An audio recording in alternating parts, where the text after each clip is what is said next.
earlier when he can, but no sooner than 8 or 8:30. So I Oh, told him really? we'll text him if we're still. Oh, All right. okay. We'll be fine. Okay, we're going then. All right, let's get started with the thought.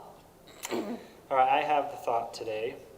So I've worked in public service, sorry, I'm going to read it because I wrote it down, for almost 15 years now. And one of the things I really love about public service is the opportunity to help create community where everyone feels like they belong. I've spent a lot of my life in recreation, planning activities and events and stuff for people to come together and feel like they are part of a community. And obviously right now we're in times where things tend to feel divided. People are often defined by politics instead of humanity, but with local government, I'm always reminded that, you know, our neighbors are more than labels. You know, they're families, they're business owners, they're retirees, students, and children. So my hope is that with every decision we make here, that it reflects not only good planning, but also compassion, fairness, and respect for everyone who calls Centerville home. Thank you. Fantastic. Very nice. Let's stand for the pledge.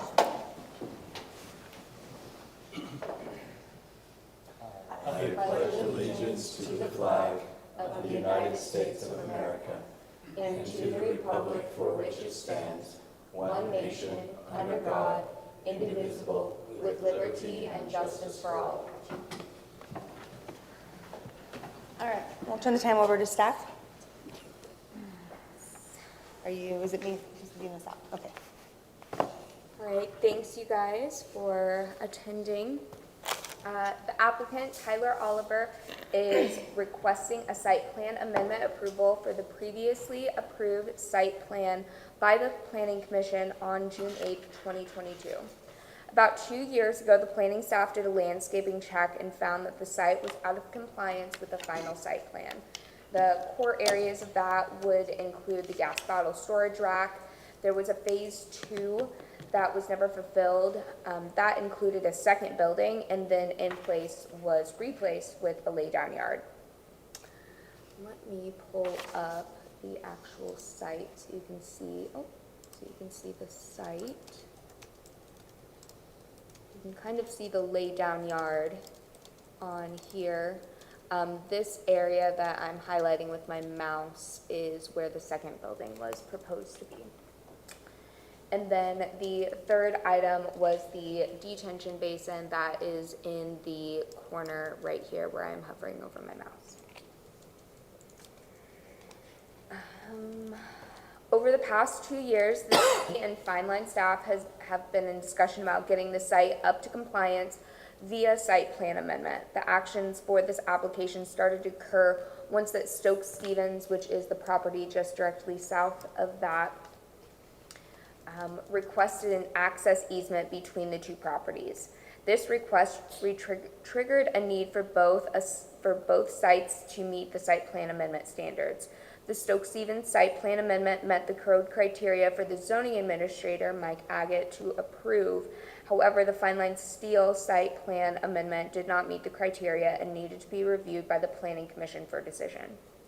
Over the past 6 months, Fineline has been working towards getting the as-built site into compliance with the city standards for the industrial zone that it is zoned for. On June 29th, 2026, the city engineer and public works director noted that the detention basin matters could be completed and resolved after the potential approval of the site plan amendment. The city engineer noted that the development bond would be held until the city engineer and storm drain supervisor approved the updated storm drain plan with the appropriate calculations provided. The following day, Fineline submitted plans that fulfilled the update request by the city staff via DRC, deeming the site plan amendment application now compliant with the city code and ready for the Planning Commission consideration. You will see that in the staff report, they are not requesting any variations from the code. They are not making any alterations that impact the condition of the PDO, which include the exterior building standards. The conceptual site plan's intended use was to have Fineline Steel operate on site. Unfortunately, the final site plan approval is not what Fineline Steel needs to operate on its site today. So the site plan amendment process is the best tool to make sure that the site is brought into compliance with the city standards by addressing existing safety concerns and establishing a formal set of plans that conform to the city code. So with that, city staff recommend approval for the site plan amendment with the conditions of approval stated in the staff report. Thank you. All right, did you guys have questions for staff? So I guess my question is about the drainage and the retention. So I know that that doesn't have to, you're still working through that, or it sounded like you would ask questions of people to make sure that things were figured out. Or do you know more detail about that than you did when you? Absolutely. So while I'm not the city engineer Right. or the supervisor for the storm drain, I lean on them heavily for this. It would be really, it would be a bad idea if I was to just review that, right? So after talking with the applicant as well as the city engineer and the storm drain supervisor, what they are planning on doing is the site is currently draining right now, and that was the biggest issue, is that the Right. pond was not draining. Right. So currently, right now, it is draining, and then over a period of time, they're going to go back to the storm drain supervisor. The storm drain supervisor is going to check on the site periodically and making sure that it is still doing as it is supposed to do. And then the applicant actually explained a lot of this, and I think that Tyler Oliver, who is here, will be able to explain that Okay, in some more good, detail. sure, yeah, that'll be helpful, thanks. Any other questions? All right, we're going to open it up for the applicant. Tyler, if you could take the stand, podium. Your name and your address, please. Tyler Oliver, you want the building address or my residential address? Just your city of residence. Riverton. Resident, sorry. No, Riverton, Utah. Oh, Thank you. okay. And then, so like Sydney had mentioned on the detention pond, there was a lot of back and forth between Alta surveys that we had shot, that the city had shot. They thought that there was a negative slope going back into that detention pond. Cameron and his team dug it up and they've reshot it.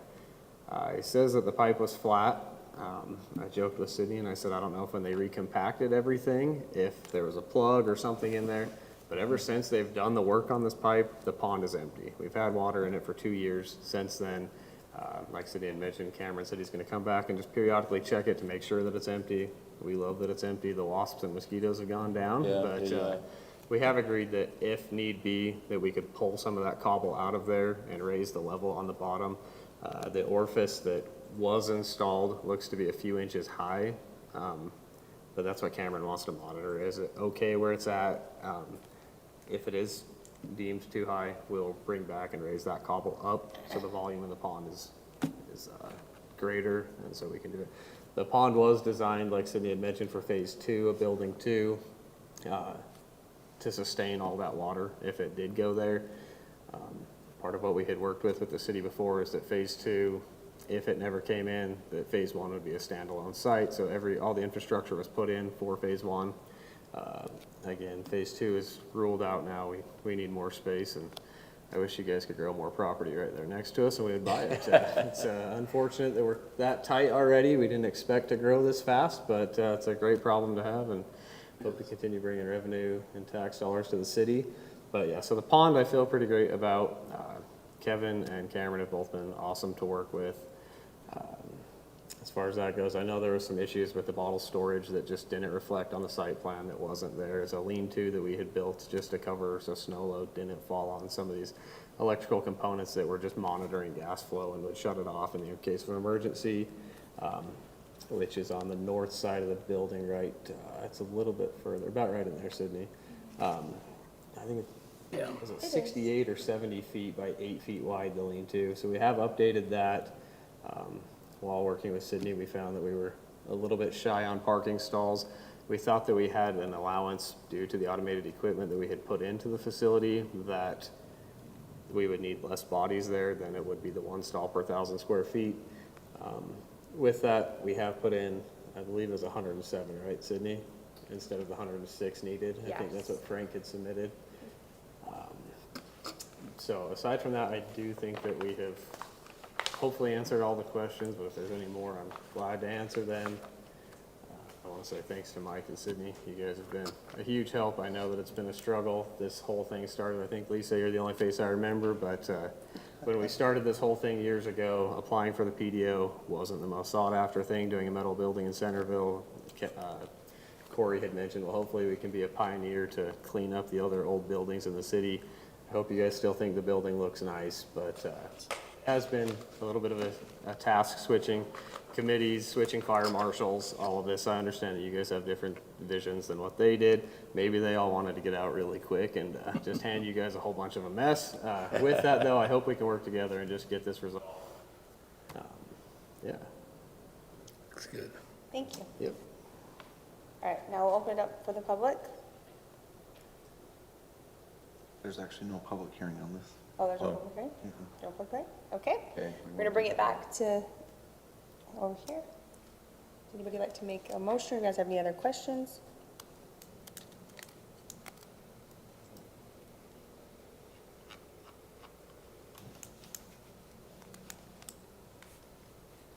I guess I have a question for Sydney, just on the approval there. There's the two sections in there. What are, I mean, if we propose a motion to approve, what conditions are you looking at from the city standpoint that need to continue to be part of this? Can you please go into more detail about your question? I don't know. If you go to page 7, Yep. okay, you've got the approval with items 1, 2, and 3, and then we have down here again, items 1 through 7, I think. Those are findings.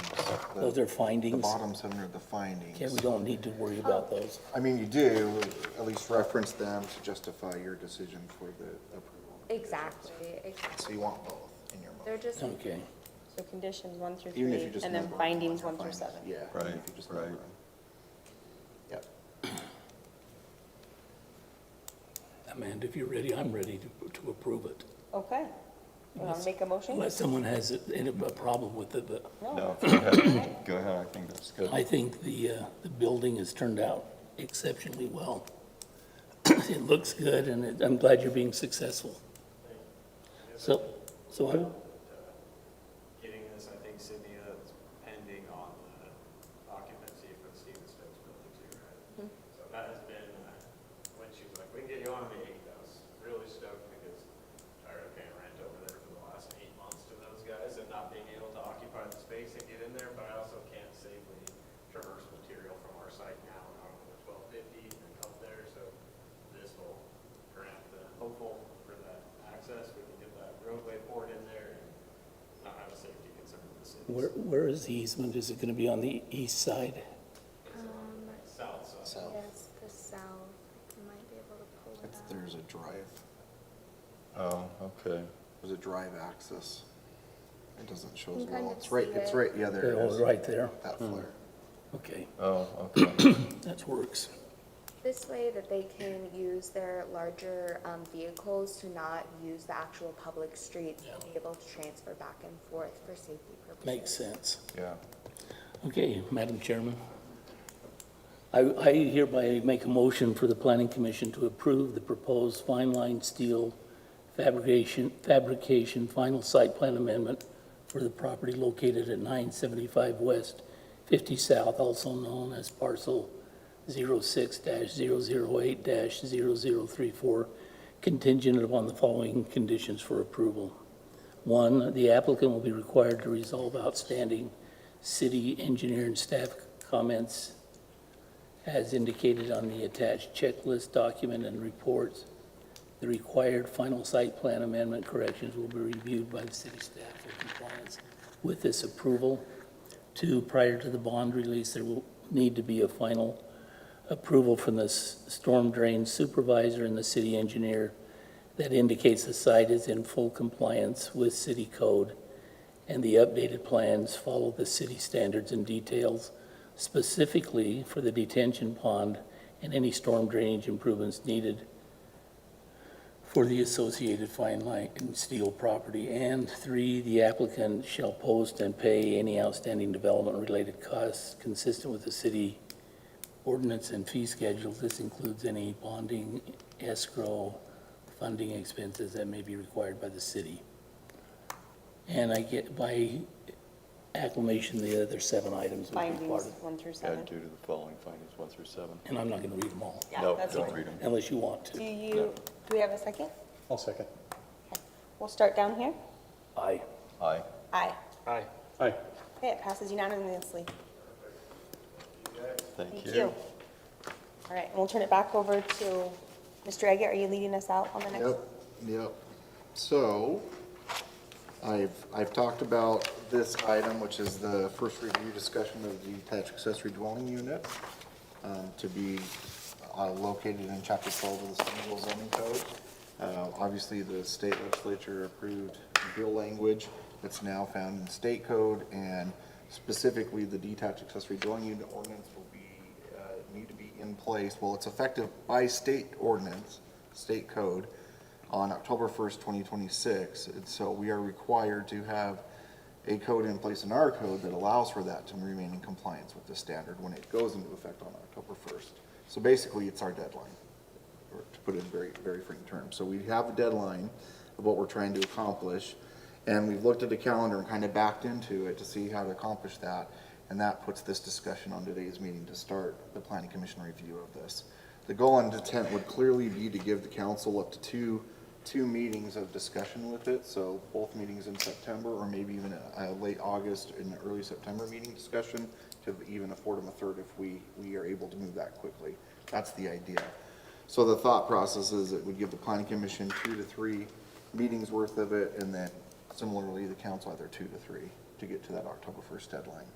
So with that, what I did is I provided multiple documents, and it's kind of going to come in the form of homework to the planning commissioners, as well as looking down the road at what we think might be the best time to set a public hearing for this. I don't know that the document, as it's currently drafted, is the right time frame, but at the same time, obviously I will need the right go-aheads to advertise for the public hearing in order to stay on calendar with what the expectation is here. So where I'm going ultimately with it is the documentation I put in your packet, I would ask that you review very, very closely and carefully with the links that were provided in your email for this meeting. And I probably am going to hit on the proposed draft ordinance to some extent. I don't want to get so granular that I take away number 1 from Sydney or make it so we have a meeting that goes till 9:30 or 10. In all fairness to everybody, because I know time is valuable as well. But what I provided is the state code, which is 10-21-304. That is the complete regulatory ordinance for detached accessory dwelling units. 10-21-101 is where you have the definitions of an accessory dwelling unit. Detached accessory dwelling units number 9, right where she was at. And other information is in there if you're trying to figure out the it's basically about housing, even internal accessory dwelling, if you've ever wondered. These are all definitions tied to housing regulations. And then 10-21-303 is the internal accessory dwelling unit ordinance that's already in place. And I put it in there as just a kind of reminder that we have this already established in code that we reference by our city code, which is referenced in CZC 12.60, which is why I provided that, so you can have a reflection of what we already have in place, how it's linked to city or state code, and what we're trying to accomplish, obviously, with the ADUs.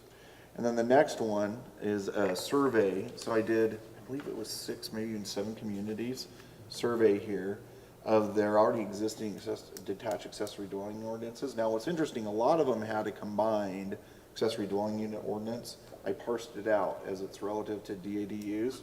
Anything that's highlighted in yellow is detached accessory dwelling unit, either relevant or direct language to what we're looking at. If it's not in yellow, completely disregard it unless you're just curious to see how they apply accessory dwelling units more broadly in their community. But if it's in yellow, it may have relevance, or it directly says detached accessory dwelling unit. So that was my thought process with doing it that way. And I did, like you can see, I did Bountiful, North Salt Lake, West Valley City, Salt Lake County, Mill Creek City, and,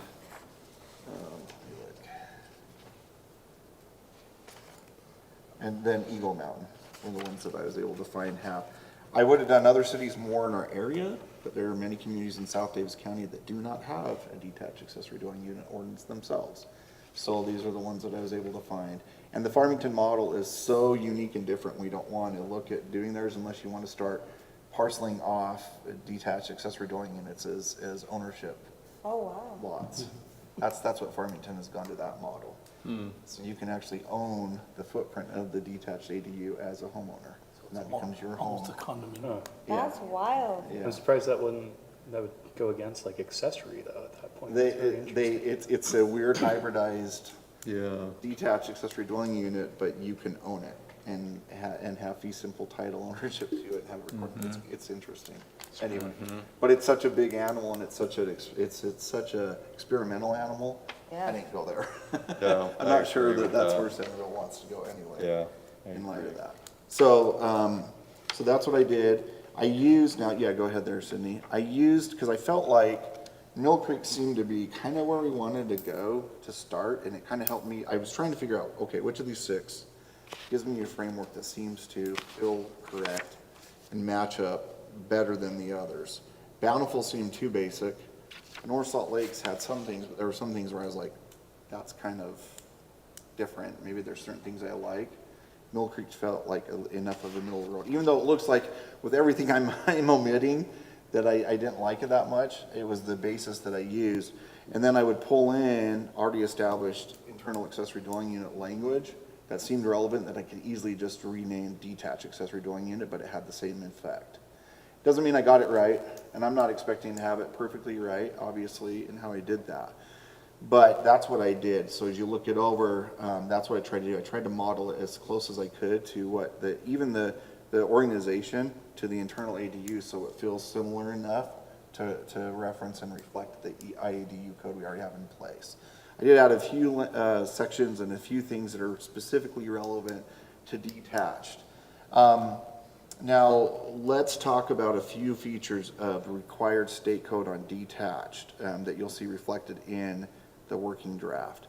On detached accessory dwelling units, it says that a city can adopt land use regulation for a detached accessory dwelling unit parcel that is 11,000 square feet or larger. So you can say, you can't go any larger, you can't say the maximum allowed side for a DADU is 12,000 square feet. 11,000 is where the state says that's a cap. Now, if you want to go smaller, go for it. Oh, wow. But you have to start at 11,000 square feet. Cities can't say no. Okay. So if a lot is 11,000 square feet, that's the state's benchmark. Have cities gone less than? Yeah, and Yeah. you'll see it in if Yeah, you do so your it's just summary review. reading Some it. are 8,000, some are 7,000, some are 10,000.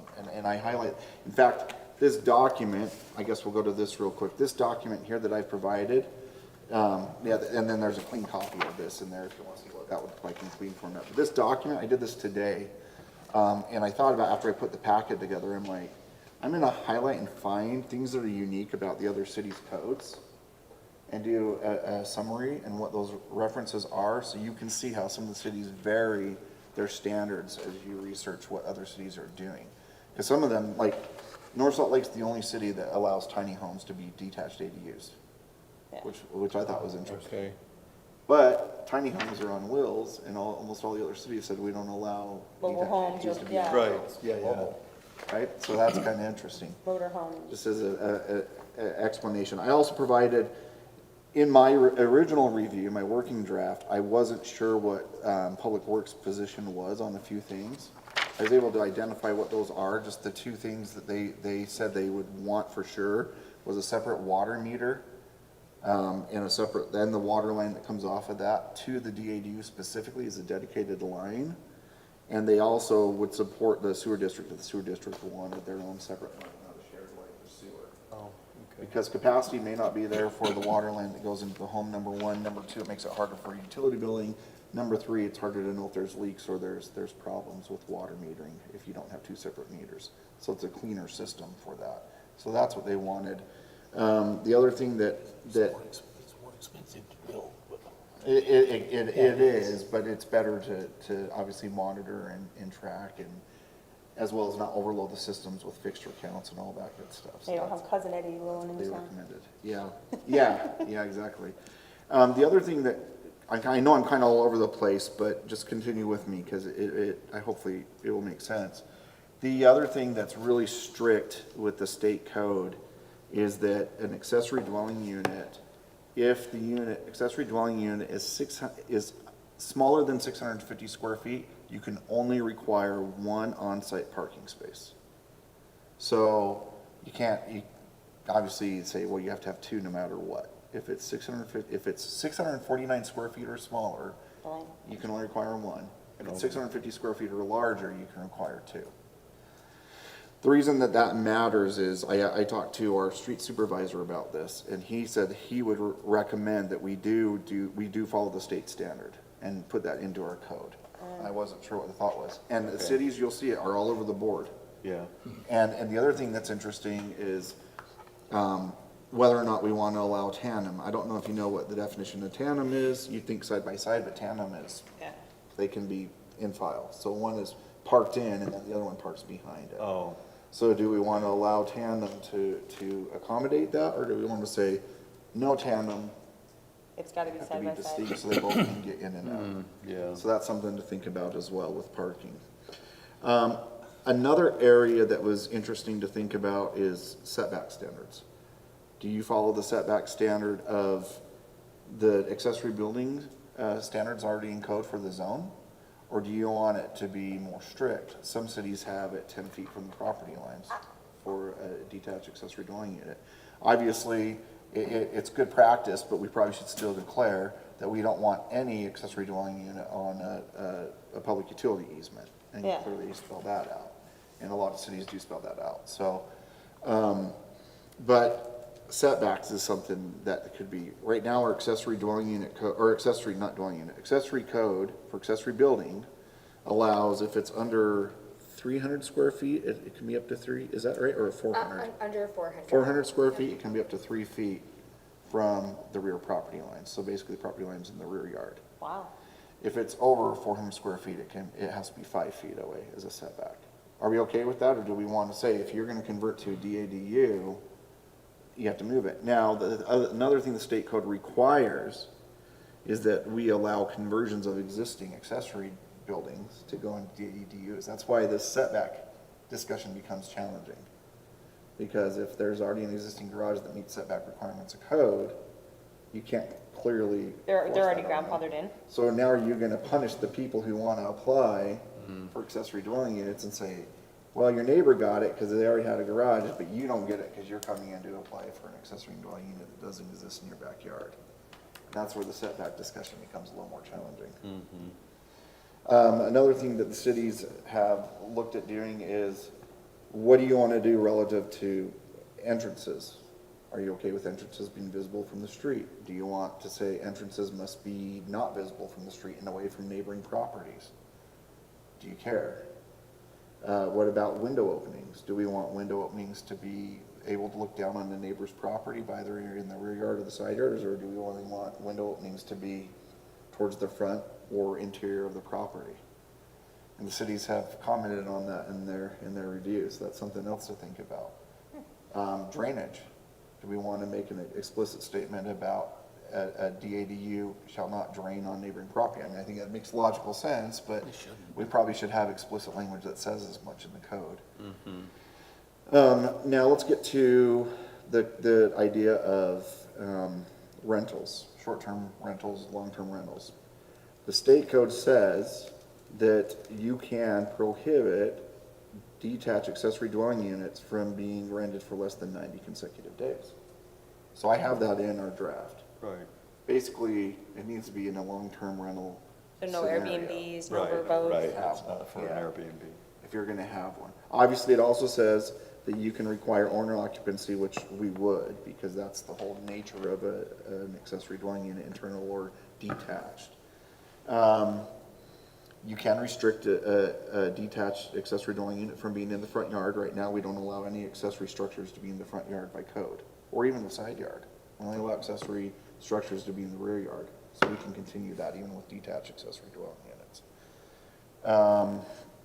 Let's see, you can restrict it so that they're not larger in size than the single-family dwelling located on the same lot or parcel. By our very core definition of an accessory structure right now, it already says that. Right. So by practice, if we continue that same sentiment, that you would expect that.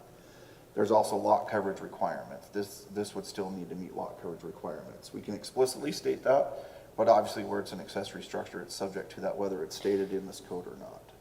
But some cities have explicitly stated a lot coverage requirement, just to remind people, you can't go and grow this to a mini mansion in your backyard, you still have to meet lot coverage requirements. So that's something that we'll have to look at. Let me see if there's anything else as I've looked at this. Obviously, we're going to require that they meet all building codes, fire codes, comply with all that stuff.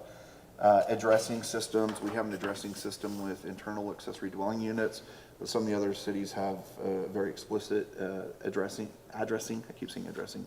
systems that they talk about. Another one is, do we want to allow detached accessory dwelling units above garages?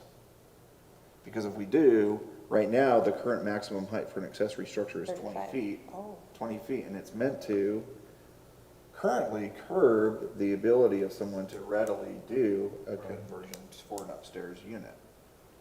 Are we wanting to look at that and address that if it's a detached accessory dwelling unit? The cities that do allow for an upstairs detached accessory dwelling unit above a garage allow for the height of the detached accessory dwelling unit structure to be the same as the primary home structure, no taller.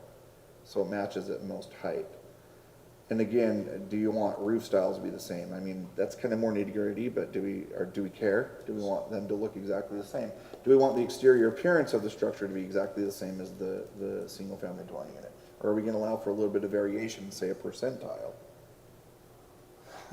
So I'm hitting on a lot of tough things because these are all real things where the state's not really regulating them. We have optional discretion.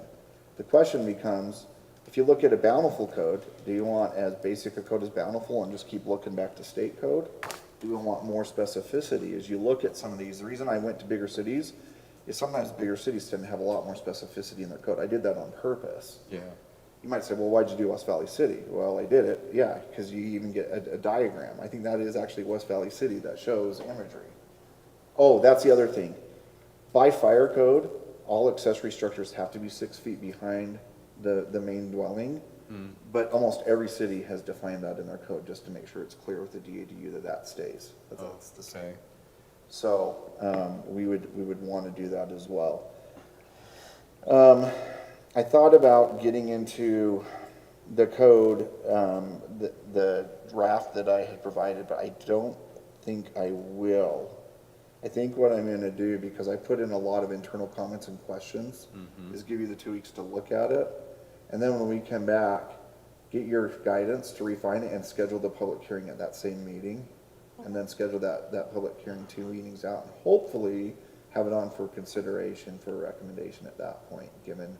So what I want to do is afford you all time. And clearly, if you find other cities that have detached accessory dwelling units and you want to share it with the group or bring it forward even, and let's say it's before a meeting, email it to me, and I'll reflexively push it out to the planning commission to share that with them.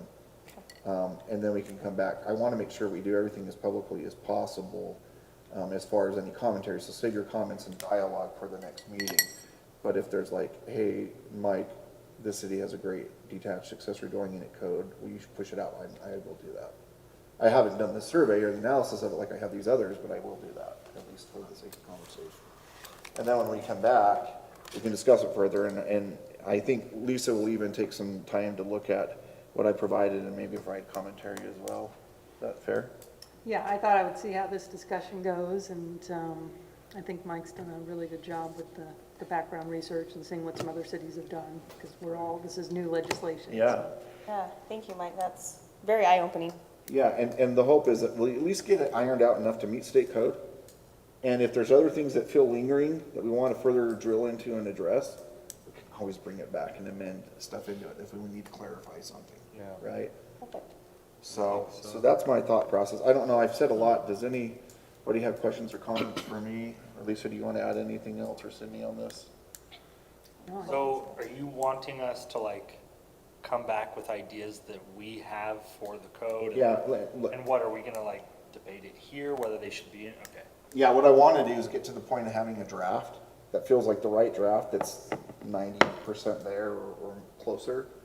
Set the public hearing, bring it back, still give you some time to further refine whatever comes out of that discussion, if there's things that further need to be dialed in. Yeah. But I'm looking for some consensus guidance on the key things that you want to have in that proposal. So like if I got it wrong, let's say what I did, you feel it's 60% there, bring that commentary back so we can get it to 90% of what you want as a planning commission. To protect the interests of the city, but also meet the state code requirement. I know it feels like a big task, but I think once you get going into it, you'll see that the other cities have organized it pretty well, yeah. So all of these cities that you've given us here have already updated to the state standard? No, I don't feel like they have. Right. And I note that on some of when you go through this summary, you'll see where I've noted that. Okay. I've tried to identify that. That's why I would say if you're gonna, okay, let's say Mike's tasked me to do that. Read the state codes first, especially 304, get familiar with it. Read the definitions first, then start prying into what they've provided and what I've provided to make sure we're on page with what's required. And then you can optionally add in the menu of what you think is in the best interest of the residents from there. Yeah. And that's it. That's all I have. Thank you. For that one. That's a lot. I like it. All right. And then now we've got staff report. Nope, we have No, one we- more one code more. amendment to Oh, discuss. my apologies. Underline Another one adjustments. tied to state code. Sydney's. This is a Sydney one, so I appreciate her Miss efforts Louise? on this. This is one that directly impacts her on a daily basis, and she's been asking to get looked at for a while now, so. So our current code has an exchange of titles, which pertains to the boundary lines of parcels and properties here in Centerville. The current state code has made updates, I think, as of October last year, about. November. November of last year, about boundary line adjustments, and boundary line establishments. So as of since November, we have had about 6 boundary line adjustment applications come in, of which case we are trying to navigate how to meet the state code while also meeting our city code. Obviously, state code overrides what the city code states. So while the detached ADU discussion is, we're able to have a lot of flexibility, really with the exchange of titles / boundary line adjustment discussion, the state has it pretty explicitly stated out. So while, like I said, the ADU is more of a discussion point, the boundary line adjustment and boundary line establishment is spelled out. So with my red line that I did to the code, let me, I think it's there, yep, that's it. it pretty much follows the state code verbatim about what is required and what is not required. So there's not any kind of, I was not going in and I was not saying, I think that this should be in here, I think this should not be in here. It was basically verbatim stating it by code and then trying to tie it into our current exchange of titles.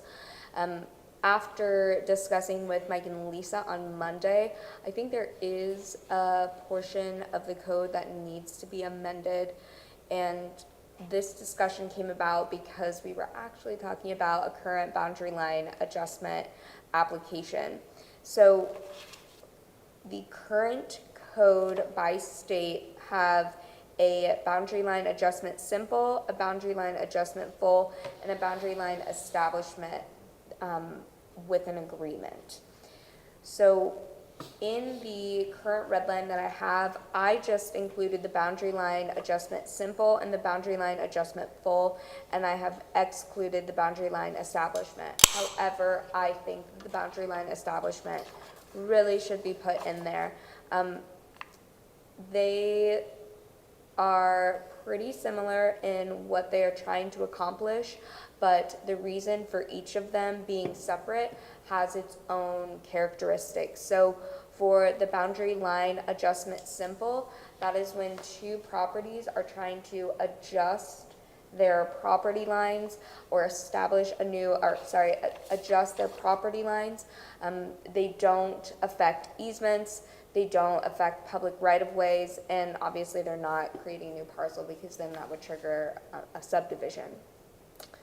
The boundary line adjustment full is, let's say that the boundary is being moved and there was a public utility easement on that property or like abutting that property line.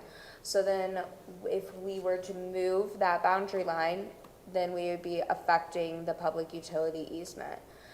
So then that would trigger a full. As well as, let's say that we had this happen recently where there are two properties and it is in an older portion of town. There is a structure that is too close to the property line. So what we would do is that we would have to trigger it to be a full because it doesn't match the current city code. It would have to go to the Board of Adjustments and to get a nonconformity and to establish a nonconformity, ergo triggering a full boundary line adjustment.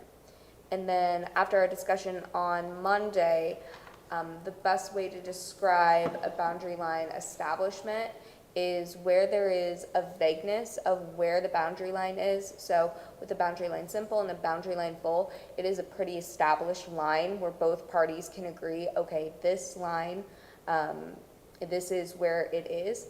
With a boundary line establishment, there's maybe one party that says, actually, like this was established via fence 20 years ago, or or maybe there's an overlap that was platted with the county and recorded with the county quite some time ago before, before we had all of the, I don't want to say skills, but we had all of the tools that we have nowadays to verify where the actual property lines are. So that's why boundary line establishment is really important to also include in our code.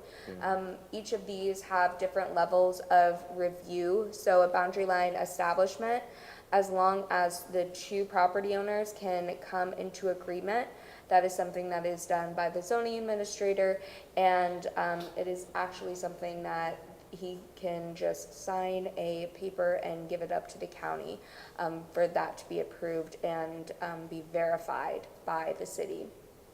For the boundary line adjustment simple, it is a pretty similar process, except we require a survey as well with that, and with the survey, the zoning administrator has to review it as well, verify with that, as well as Lisa, or the city attorney, to make sure that it is also meeting the conditions and the, what is it called, the title report properly.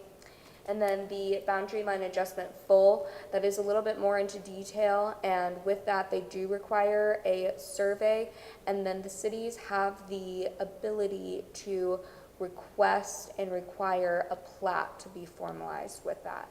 So it is an extra step, and obviously with a plat, that's when a plat is made versus just a survey. And then on a plat, the city attorney, the city engineer, the city community development director, and the mayor also need to sign off on that for approval. So each of them are a little bit more in depth with the review. Each of them all hold a certain requirements tied to them, and like I said, after talking with Lisa and Mike, I really think that boundary line establishments should also be included in my red line. Mike was added at the last second. What the code states for boundary establishments Okay. per state. So what we would do is that we would take this almost verbatim and then tie it into either the end or the beginning of the red line. So I Good. don't know if we are planning on having this just be a discussion point tonight and then moving forward with it. Yeah, my thought process is exactly what you did. Present it, allow for commentary. We could even have it do a similar thing like we were doing Perfect. the detached. Yeah, perfect. Bring it back if there's any comments or questions. If they want to refine it, let Lisa have a little bit of time with it. She'd like that, and then we could set it for a public hearing at their next meeting. Sounds good. And then the other thing, the conveyance for boundary adjustment, which is the very bottom document, that's just a tool that is referenced both in boundary adjustment and boundary establishment. That's the tool that Cindy was talking about. They would have to create a conveyance document that we then verify to ratify approval from the city before the county will sign off on it.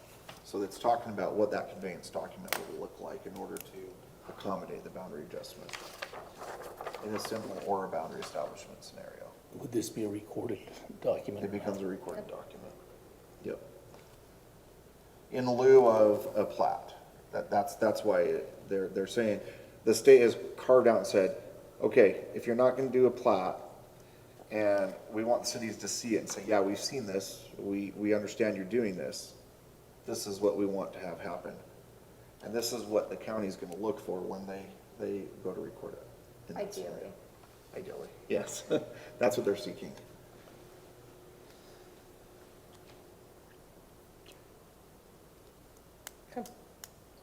Yeah, Thank you.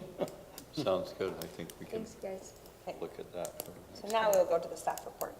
Or are we doing minutes or? No, it'd be staff report. Because I'm so rushing on doing everything with the. Which you did a wonderful job. Thank you. I didn't really plan for it. Let me see if I can just off the cuff, bring some things forward. The Wright Development Group is working on their improvements for their subdivision on the corner where the Quick Trip service station will go. Oh. So you're gonna start seeing dirt showing up there. I saw some dump loads Yeah. going even today. That's what's going on, if anybody asks. That is starting up. The building permit for Quick Trip still is under review at staff's level. And they are still trying to finalize some things with UDOT, but the subdivision improvements can commence forward. They've had their pre-construction meeting, so that's what's going on. That can work first, and then the site plan will come in and do an improvement after that. So that's what's going on there. A conversion for the Carl's Jr. site to a Jack in the Box? Jack in the Box. The building permit is ready. We're just waiting for the applicant group to pick that up. The UDOT team came in last night. I would highly advise those of you who don't know a lot about the I-15 widening project to watch that city council work session, because we record the work sessions, right, Lisa? Yes, they're not on YouTube, but we record them. Oh, okay. Yeah. And so- UDOT has it on Facebook as Yeah, well. so at least get yourself familiar with it, because that project will start up in 2027. They'll start getting everything lined up in the early part of 2027, and then start working probably on site in around June of 2027. We were just finalizing yesterday with UDOT Weeby and the council, what the agreements look like for landscaping. That still isn't quite dialed in yet, but cities in South Davis are all across the spectrum. Some are doing irrigation and trees and plantings, and other of them are just doing rock mulch designs and basic. So the reason for the variation, right, is cities are going to be required to maintain the landscaping impacts. So we have to determine what Centerville as a city and its staff are willing to maintain as a result of the gift that UDOT is giving us in how they landscape the new designs. So be aware of that. As well as there'll be new designs going along frontage road for both landscaping and travel use. There will be a 12-foot shared use pathway that will go along frontage drive, our frontage road from Chase Lane all the way through up into Farmington, all the way to, I don't know what the road is, but it's pretty much almost to the road that goes east-west towards Lagoon and Station Park. So I think it terminates around where the junior high school is where that path will terminate. And then at a future date, Farmington would pick that up and continue that on. Is that a result of the South Davis Greenway effort that it Uh-huh. runs Yes. right there? Yeah, Okay. Yep. Yeah. Yep, UDOT has agreed to do it. The team got in front of UDOT soon enough to have UDOT pay for that section of that improvement. So UDOT will put in that improvement as part of that project, and then have the separation as well from that shared use path. So that'll be a really good representation of what that path could look like elsewhere throughout South Davis as it continues into other parts of the communities. Excuse me. I thought I was gonna sneeze. I think that's everything that's pretty significant right now. Obviously, please feel free if you have questions though to shoot me an email. I'd be glad to answer any other questions that may come up. Thank you. Anything I missed from either of you two that feel pertinent? I would say just that we are finalizing the sidewalks for the historic district. Yeah, and there is a map, if you're following that one at all, there's been quite a bit of discussion with the city council relative to waivers for sidewalk improvements, and, you know, bonding and that sort of thing.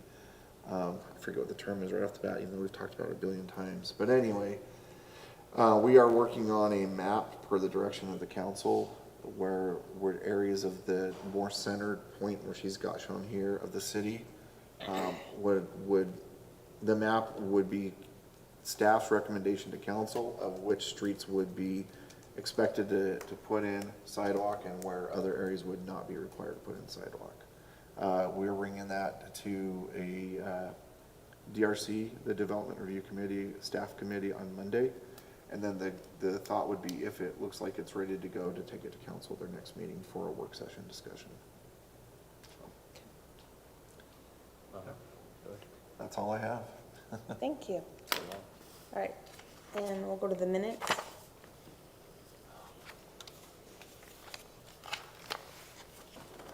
You guys have any? No, looked I make a motion to approve the minutes as written. Okay, do we have a second? I'll second it. Okay, let's start over here. Aye. Aye. Aye. Aye. Aye. I'll make a motion to adjourn. Oh, You made you're the motion? making a Yes. motion. And I'll second that. Okay. All right, and we can do it together? Aye. Aye. Aye.